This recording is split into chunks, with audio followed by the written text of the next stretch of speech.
जय हिंद दोस्तों, हम नवंबर मंथ की करंट अफेयर कर रहे हैं और इस वीडियो में हम करेंगे सोशल इश्यूज़ की करंट अफेयर। पहली न्यूज़ है हमारी, एक स्टडी रिलीज़ हुई है और वो है वर्क फ्रॉम होम से रिलेटेड। तो इसके बारे में हम देख लेते हैं क्या क्या इसकी फाइंडिंग्स है। जैसे 68% ऑर्गेनाइजेशन जो हैं वो अभी भी वर्क फ्रॉम होम से काम ले रही हैं और ये बेसिकली पैंडेमिक के टाइम पे वर्क फ्रॉम होम का चलन स्टार्ट हुआ था। तो कोविड के बाद से, पैंडेमिक के बाद से अभी भी 68% जो कंपनीज़ हैं वो अभी भी वर्क फ्रॉम होम करवा रही हैं। अब इसके कुछ फ़ायदे भी हैं, कुछ नुकसान भी हैं। जैसे बेनिफिट देख लेते हैं पहले, एम्प्लॉयज़ के लिए देख लेते हैं। जो वर्कर है उसको क्या फ़ायदे हो रहे हैं कि उसकी कॉस्ट सेविंग हो रही है और घर में बैठे बैठे या घर के आसपास ही वो अपना काम कर सकता है। प्रोडक्टिविटी हो रही है, अच्छी प्रोडक्टिविटी इंक्रीज़ हो रही है क्योंकि फ्लेक्सिबल शेड्यूल है इनका। फिर better work life balance management, मतलब काम में भी ध्यान दे पा रहे हैं और लाइफ में भी, पर्सनल लाइफ में भी ध्यान दे पा रहे हैं। फिर है लो कार्बन फुटप्रिंट, मतलब उन्हें ट्रैवल ट्रांसपोर्ट का खर्चा नहीं देना पड़ रहा है। फिर ऊपर से जो ट्रांसपोर्ट से अगर जाते हैं ज़्यादा लोग तो पॉल्यूशन भी फिर ज़्यादा होगा, चाहे वो बस से जाएँ, कार से जाएँ, बाइक से जाएँ, तो उसकी भी बचत हो रही है। फिर है promote decentralise development, helps mitigate urban migration issue, मतलब जो लोग अर्बन एरियाज़ की तरफ जाके काम करते थे अब वो घर से बैठे हुए, अपने टाउन से बैठे हुए काम कर सकते हैं, तो माइग्रेशन का इशू नहीं फेस करना पड़ रहा। वीमेन को क्या फ़ायदा हो रहा है कि वो डुअल रिस्पॉन्सिबिलिटी निभा पा रही हैं कि घर का भी देख पा रहे हैं, बच्चों को भी देख पा रहे हैं और काम भी देख पा रही हैं। फिर इंक्रीज लेबर फोर्स पार्टिसिपेशन, मतलब लड़कियां जो एक तरीके से उनके ऊपर बैरियर आ जाता था कि वो घर को देखें या काम को देखें, तो जिसकी वजह से वो काम छोड़ देते थे बच्चों को देखने की वजह से, हस्बैंड को देखने के लिए, तो उसकी वजह से वो काम छोड़ देती थी। तो वर्क फ्रॉम होम की वजह से उनका लेबर फोर्स पार्टिसिपेशन भी बढ़ रहा है और काफ़ी अपॉर्चुनिटीज़ मिलती हैं जॉब के रिगार्डिंग। फिर अब हम देख लेते हैं एम्प्लॉयर जो वर्क दे रहा है उससे रिलेटेड उसे क्या बेनिफिट पहुँच रहे हैं वर्क फ्रॉम होम से। उसकी ऑपरेशनल कॉस्ट कम हो गई, उसे रेंट वगैरह नहीं देना पड़ रहा है, ऑफिस जो भी वो रेंट पर लेता है। फिर global talent access without geographic limit, मान लीजिए किसी कोई एम्प्लॉय इसे हायर करना है और वो करना है किसी बाहर देश से, या फिर मान लीजिए कोई दिल्ली में कोई कंपनी है उसे हायर करना है, बेंगलोर से कोई एम्प्लॉय हायर करना है, तो वो वहीं से बैठा बैठा उसे हायर कर सकता है, वहीं से अपना काम करवा सकता है। अब मान लीजिए कोई बाहर से मान लीजिए कोई दिल्ली में, कोई बेंगलोर में या कोलकाता में है, तो उसे दिल्ली नहीं आना पड़ेगा। और ऐसे लोग जिन्हें माइग्रेट करना पड़ता था वो ऐसा देखा गया कि वो रेजिग्नेशन दे देते थे क्योंकि वो उनके एनवायरनमेंट उनका वैसा नहीं मिलता है और वहाँ के उनके जैसे टाइप के लोग नहीं मिलते, उनका कल्चर नहीं मिलता, जिसकी वजह से वो रिज़ाइन कर देते थे। तो वर्क फ्रॉम होम की वजह से 33% कम रेजिग्नेशन देखे गए हैं ऐसी वर्क फ्रॉम होम की वजह से। अब इनका भी फैमिली इशूज़ थोड़े ठीक हुए हैं कि better work life integration, more family time, manage work stress, promote gender equality in house hold responsibility, ये लोग भी अपने घर के कामों में हाथ बटा सकते हैं।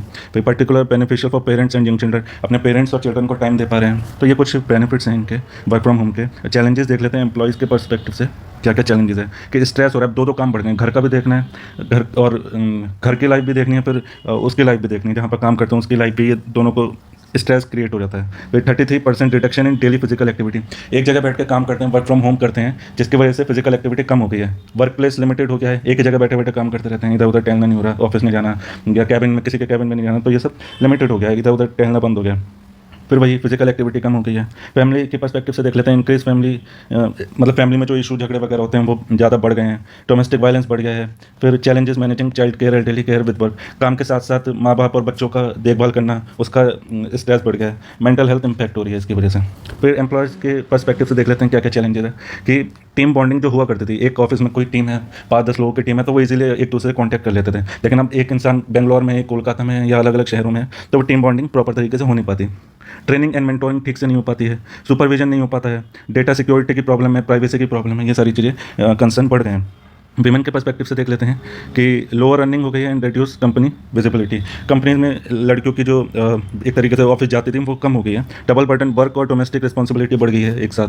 फिर gender based stigma for choosing flexible work, reinforcement of traditional gender roles, ये इसके कुछ चैलेंजेस हैं। नेक्स्ट न्यूज़ पे चलते हैं, वन नेशन वन सब्सक्रिप्शन। इसमें बेसिकली क्या किया है गवर्नमेंट ने कि जो इंपॉर्टेंट या रिच जर्नल होते हैं, मतलब बहुत इंपॉर्टेंट रिसर्च होती हैं या फिर स्टडीज़ होती हैं, वो गवर्नमेंट ने एक तरीके से प्रोवाइड किया है अलग अलग इंस्टीट्यूट को, मेनली स्टेम, यानी स्टेम क्या होता है, साइंस हो गया और टीचिंग हो गया, मैथमेटिक, साइंस, ये सारी जो वो होती हैं फील्ड जो होती हैं साइंस से रिलेटेड, उन सबको बेसिकली ये जर्नल और स्टडीज़ रिसर्च वगैरह प्रोवाइड करेंगे इंस्टीट्यूट को। तो one nation one subscription scheme का ये मतलब है। तो एस से हो गया साइंस, टी से हो गया हमारा टेक्नोलॉजी, ई से इंजीनियरिंग और एम से मैथमेटिक्स। ये जो 4 सेगमेंट है या फील्ड हैं, इसमें बेसिकली ये जर्नल्स प्रोवाइड कराए जाएंगे। तो इंटरनेशनल जर्नल जो हैं वो 13,000 जर्नल प्रोवाइड किए जाएंगे 30 टॉप पब्लिशर के, जैसे ऑक्सफोर्ड हो गया, एल्सेवियर हो गया, इन सब की स्टडीज़ रिसर्च वगैरह प्रोवाइड की जाएगी। इसे मॉनिटर कौन कर रहा है? इसे मॉनिटर कर रहा है अनुसंधान नेशनल रिसर्च फाउंडेशन। इसका बजट है 6,000 करोड़ और 2025 से 2027 तक ये लागू रहेगा।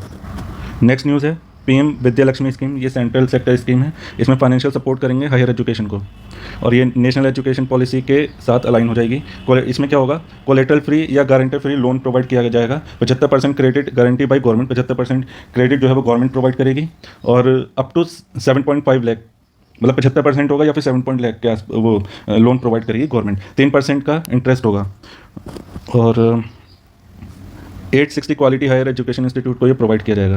860 कॉलेजेस को ये प्रोवाइड किया जाएगा। नेक्स्ट न्यूज़ पे चलते हैं, इंपॉर्टेंट न्यूज़ पे। 10 साल हो गए हमारी कंट्री को, इंडिया को, पोलियो इरेडिकेशन को। मतलब 2014 में इंडिया को पोलियो फ्री घोषित कर दिया गया था WHO के द्वारा। तो अभी no wild polio virus for 3 years, मतलब अगर 3 साल तक ऐसा नहीं होता है तो उसे पोलियो फ्री कंट्री घोषित कर दिया जाता है। अभी भी पोलियो वायरस जो है वो पाकिस्तान और अफगानिस्तान में अभी भी है लोगों के अंदर, इसलिए जब भी कोई टूरिस्ट पाकिस्तान या अफगानिस्तान जाता है तो बॉर्डर पे उन्हें पोलियो ड्रॉप दे दी जाती है। नेक्स्ट न्यूज़ है, एक स्टडी हुई है जिसमें बोला गया है children lacking minimum dietary diversity, मतलब 77% of children in India age 6 to 23 months lacking minimum dietary diversity, मतलब अलग अलग तरीके के फूड इन्हें नहीं प्रोवाइड किए जाते या नहीं मिल पाते। छोटे बच्चों को, जो 6 महीने से लेके लगभग 2 साल तक के बच्चों को इन्हें प्रॉपर डाइट नहीं मिल पाती, मतलब अलग अलग मिनरल्स, विटामिन या फूड ग्रेन्स वगैरह ये सब नहीं मिली जाती। एक क्राइटेरिया है, जैसे 5+ करके एक डाइट है, उसमें 8 फूड ग्रुप्स हैं, जैसे ब्रेस्ट मिल्क हो गया, ग्रेन हो गए, लेग्यूम्स हो गई, डेयरी प्रोडक्ट हो गए, फ्लैश फूड हो गया, अंडे हो गए, फ्रूट्स, वेजिटेबल्स, ये 8 ग्रुप्स हैं। इनमें से अगर किसी को 5 से कम मिलता है, इसका मतलब वो डेफिसिट है अपनी डाइटरी डाइवर्सिटी में, तो कम से कम 5 तो मिलने ही चाहिए।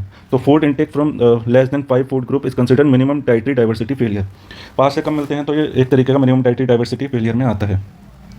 मेजर फाइंडिंग क्या है कि central India worst affected, central India में तो दे ही नहीं जाती, मतलब 80% एफिशिएंसी है लगभग। तो यूपी, राजस्थान, गुजरात, महाराष्ट्र, MP ये सबसे बेकार परफॉर्म कर रहे हैं इस चीज़ में। फिर 6 to 11 मंथ 87 डेफिशिएंसी हैं, सबसे ज़्यादा OBC में डेफिशिएंसी देखी गई है, OBC के बच्चों में। फिर SC के बच्चों में डेफिशिएंसी देखी गई है, फिर ST के बच्चों में डेफिशिएंसी देखी गई है। मतलब ऐसे बच्चे क्या कह सकते हैं, फाइनेंशियली तो वीक हैं ही हैं, साथ में इन्हें खाने पीने की भी काफ़ी ज़्यादा बहुत ज़्यादा दिक्कतें झेलनी पड़ती हैं। तो इसलिए बोलते हैं इन्हें रिजर्वेशन, हर चीज़ में रिजर्वेशन की बहुत ज़्यादा ज़रूरत है। आप देख लीजिए, अगर इनका डाइट अच्छी नहीं होगी तो इनकी हेल्थ कैसे अच्छी होगी, हेल्थ नहीं अच्छी होगी तो दिमाग कैसे विकसित होगा, दिमाग विकसित नहीं होगा तो अच्छी तरीके से पढ़ाई लिखाई भी नहीं कर पाएंगे, फिजिकल एक्टिविटी नहीं हो पाएगी अच्छे से। तो इनकी देख रेख करना गवर्नमेंट का बहुत ज़्यादा ज़रूरत है। ठीक है, फिर देखते हैं गवर्नमेंट ने क्या क्या स्कीम चला रखी हैं। जैसे पोषण चला रखी है, राष्ट्रीय पोषण माह चला रखा है, इंटीग्रेटेड चाइल्ड डेवलपमेंट सर्विसेज चला रखी हैं। तो ये कुछ स्कीम्स हैं। नेक्स्ट न्यूज़ है, UNESCO release global education monitoring report 2024। ये ब्राज़ील में जब G20 हुई थी उस टाइम पे ये रिलीज़ की गई थी। इसकी कुछ फाइंडिंग्स देख लेते हैं। इस रिपोर्ट में ऐसा बोला गया है कि एजुकेशन जो है वो सोशल इन्फ्लुएंस के साथ ड्राइव होनी चाहिए, मतलब हेल्थ में, और जैसे छोटी छोटी चीज़ होती है ना, गर्ल्स को रिस्पेक्ट देना, वुमेन को रिस्पेक्ट देना, या फिर जो डिस्क्रिमिनेशन झेलना पड़ता है कास्ट वाइज, तो उन चीज़ों को एक तरीके से उनकी एक्टिविटीज़ होनी चाहिए और सोशल इंक्लूजन होना चाहिए एक्टिविटीज़ के थ्रू, तो उसके साथ साथ एजुकेशन प्रोवाइड करानी चाहिए, ऐसा इसने बोला है। फिर है need to balance learning outcome with equity and inclusion, वही कि एजुकेशन इन चीज़ों के साथ होनी चाहिए कि इक्विटी हो लोगों के अंदर और सभी लोगों को एजुकेशन प्रोवाइड की जाए। फिर थर्ड फाइंडिंग है कि ऐसा बोला गया है कि principal required more autonomy in school management. ऐसा देखा जाता है कि मैनेजमेंट या फिर जिसकी ज़्यादा पावर होती है, मैनेजर होता है कुछ, वो ज़्यादा अपनी चलाता है बजाय कि प्रिंसिपल, बल्कि प्रिंसिपल को ज़्यादा अपनी उसे ऑटोनॉमी देनी चाहिए, किस तरीके से स्कूल रन होना चाहिए। कुछ चैलेंजेस हैं, जैसे 40% of the country invest less than 4% of GDP in education including India. India भी लगभग 3% के आसपास मेरे ख्याल से इन्वेस्ट करता है GDP में एजुकेशन के लिए। बहुत ज़्यादा फंडिंग गैप्स हैं, ये मेजर कंसर्न है। साउथ एशिया में ये सबसे ज़्यादा कंसर्न है कि लोग ड्रॉप आउट बहुत करते हैं, मतलब एनरोल ही नहीं करते हैं, मतलब highest out of school population, school जाते नहीं है, एनरोल ही नहीं करते हैं। उनमें से इंडिया भी है, अफगानिस्तान है, बांग्लादेश है, इंडिया है, पाकिस्तान, इनमें सबसे ज़्यादा कंसर्न वाली बात है कि बहुत ज़्यादा इनका एनरोलमेंट नहीं होता है स्कूल में। इंडिया ने कुछ इनिशिएटिव चला रखे हैं, जैसे नेशनल एजुकेशन पॉलिसी 2020 और national initiative for school heads and teachers holistic advancement निष्ठा, ये कुछ इनिशिएटिव है। और ये थी आज की करंट अफेयर सोशल इश्यूज से रिलेटेड। तो अगर आपको ये सीरीज़ अच्छी लग रही है तो प्लीज़ लाइक कीजिए, सब्सक्राइब भी कर लीजिए, शेयर कर दीजिए, और अगर कुछ अच्छा नहीं लगता है या कुछ प्रॉब्लम है तो कमेंट करके मुझे बताइए, मैं उसका सॉल्यूशन दूंगा या जो भी कुछ होगा मैं उसका प्रोवाइड करूँगा। Thank you.